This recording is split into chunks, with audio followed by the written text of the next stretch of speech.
Welcome back to another episode of Beyond the Sermon with Hyde Park United Methodist Church in Tampa, Florida. I'm Matt Hotho, the Director of Production and Online Engagement. And I'm Magrey and Mat, the Senior Pastor. So Magrey, you just finished preaching a sermon based out of 2 Corinthians, and it had to do with Paul talking to some people in the city of Corinth. What do we need to know about the city of Corinth? Major cosmopolitan, metropolitan area in first century Greco-Roman world. In fact, this past year, about a year ago, I was doing a Journeys of Paul lecture series where a number of our church people went, and we'll never forget going to the ancient city of Corinth, which is just a shadow of its former self. There is no big city of Corinth anymore, but you can certainly see the ruins. You can see the shadow of what it once was.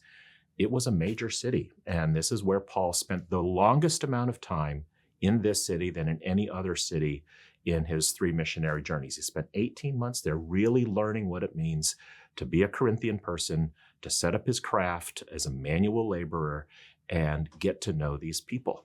That's really interesting. And I assume it was a cruise that you were on. So, I mean, this is a port city, right? So, I mean, this, like, you just sailed into the city of Corinth, right? Yeah, I wasn't going to mention the fact that I was on a cruise ship. I mean, a cruise, you were on a boat. You were on a... No, it was a cruise ship. It was a cruise ship. Okay, it was fair. a luxury cruise ship with all the shows and the buffets and the entertainment and the pampering. We're losing the plot here. But I also lectured on Paul, and Okay, we did. We anchored in I think it was Corinth. Okay, yeah. Well, and actually, maybe it is ironic that you were talking about luxury and a cruise ship when you talk about Corinth, because the other thing, right, to know about the city of Corinth is like they were loaded. Loaded. Yeah. Very much in so. colloquial terms. Right.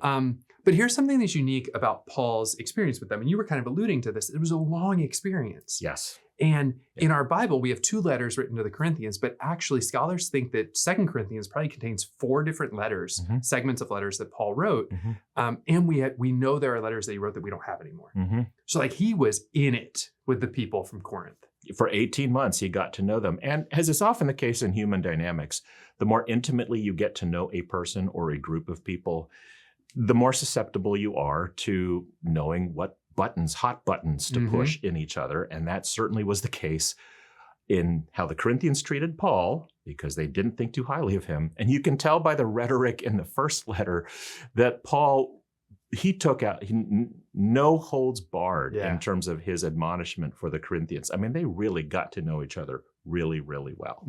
And so then in this section that we're talking about today, 8 through 9, Paul's really encouraging them to be generous, to give, and not just to give like we would think about it today, because, you know, a church needs a budget, that kind of thing. I mean, literally, like, we're like 40 years out from the resurrection, not even 30 years out from the resurrection of Jesus, right? Right. And Paul's going, we got to get this church thing off the ground. That's right. And it wasn't just for the Corinthian church. Yeah. The Corinthian church was a place of means, as you've already said. This was a collection that he took up, not just among the Corinthians, but a whole bunch of other cities, for the impoverished, for the poor, for the struggling in Jerusalem.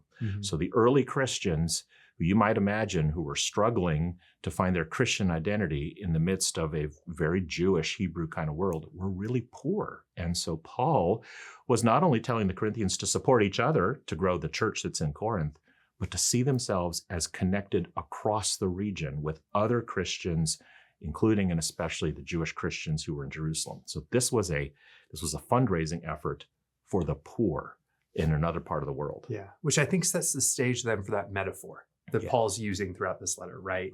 He's talking to these wealthy elites, and he's using a metaphor of farming. Manual labor. Yeah. Absolutely. And, you know, even though these were high upper echelon elites, they certainly could understand the need for manual labor when it came to farming. And as I said in the sermon, my eyes were awakened. This city kid who'd only lived in the suburbs for most of my life, who's not adept at all in using my hands except to type out sermons, really came to a great appreciation for the hard work, the sweat, the manual labor that's involved in these Iowa farmers, in the work of planting seeds and taking care of things that are really beyond your control. I really came to appreciate manual laborers. And probably some of the unique things that they have to consider and think about, and the way it would change their worldview. Right. So let's dive into that for a second, Sure. right? So Paul is doing some rhetorical work here of kind of saying, okay, I have this background and I'm going to give you this metaphor because I want you to have maybe a little bit of empathy towards these people for whom you're giving in some ways. How did you see your experience as a preacher coming from a city, then connecting with these people who were farmers? And I hope I'm not making that distinction too harshly, but you mentioned it a little bit in the sermon, but unpack that a little bit more here. Well, they, as I said in the sermon, at the end of the sermon, when they used the metaphor of farming to encourage me, this city kid, how to have faith, it was a jarring thing for me to hear. I've never had a church member tell me that I needed more faith. But the way I interpreted it was, preacher, there are some things that you can control, and there are some things you can't control. And in the language of farming, the planting of the seed was what connected with them. And whatever works for you in terms of how you can understand that there are some things in your life you can control, some things you just need to do your best and release by faith. Whatever that metaphor is for you, that is what Paul was basically telling the Corinthians. And frankly, the planting of a seed is a universal idea. I mean, we know that that is the beginning point of the food supply chain, is an act of faith. And along the way, it requires a lot of earnest, hard manual labor and intentionality. But at the end of the day, the first part of a supply chain to provide us with the food that we need is not up to us. It is up to nature doing its work. It's about God putting together all of these pieces that are beyond our control. So it's as a way of saying, just to bring it back to generosity, everything you have, everything you own, everything you've become, you might want to think of yourself as self-made and mastery of your own destiny and creating your own achievement. But at the end of the day, you have relied on forces that are far beyond your control, and we are all interdependent on one another. That's really helpful, especially because today I think there is a bit of a disconnect between what maybe you would call urban and rural. Yeah, right. Sure. Where, you know, we've had years, I mean, since the Industrial Revolution, where there's many people who don't have to think about where their food comes from. And they just take it for granted. Yeah. And I think there's other ways that we take things for granted today that kind of can maybe, if we're not careful, create within us this sense of self-made. And we forget the stuff that is required to get us to where we're at. Yeah.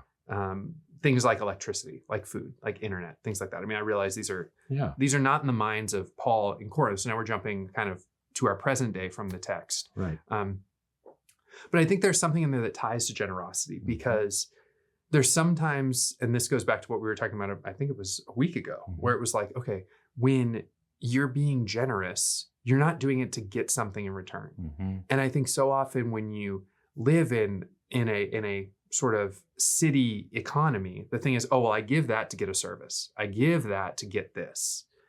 And in this farming metaphor, you're doing it because you just got to do it. And then you're kind of hoping that something comes from it. Can you imagine if this country were nothing but big cities? Or could you imagine if this country were nothing but small town farmers? The reality is the diversity of this country is what makes us interdependent on each other and enables all of us to grow. In some way, what Paul is saying to the Corinthians is, you can't just be full of upper echelon elites, and you can't just be full of manual laborers. You need both. In fact, one could make the argument that whereas the Hebrew world, the Jewish Old Testament world, was primarily agricultural in nature. I mean, there were no big cities back in the time of the ancient Israelites. We need our Jewish Hebrew roots. Just like in the Greco-Roman world, which was full of big cities and modern conveniences, Paul is saying you need the both and. You need both the Jewish and you need the Christian. You need the Old Testament, you need the New. We need both the manual laborers and we need the scholars and the thinkers and the philosophers in order for us to grow together, which is all to say, to bring it back to generosity, no matter what your capacity is, no matter what your disposition, your perspective, your achievements, your lot in life, you have something to give that will help complement what all of the rest of us need. And that kind of interdependence and interconnectedness is what enables each of us to not just be a giver out of rote habit, but to do it out of good cheer, because we are making an impact together. Yeah. Well, I think that's a great place to wrap up for today. Yeah. As we talk about giving practically, especially in the context of our generosity campaign, Yeah. one way that you can partner with us in that is through submitting an estimate of giving. And this doesn't lock you into anything, but it sort of is your way of letting us know what you plan on giving in 2026. And any amount makes a difference. It can be $5 or $10 a month. If you're just found us on YouTube and you're like, hey, these guys seem like they're pretty cool. Sure, you can go right to our website, hydeparkumc.org/next steps, and there will be a way for you to click the link for estimate of giving. You can do it quickly, privately, securely, and we really appreciate how your gift of any size will help us together make God's love real. That's right. Thanks so much for joining us for this episode of Beyond the Sermon. I'm Matt Hotho. And I'm Magrey and Mat. We'll see you next time.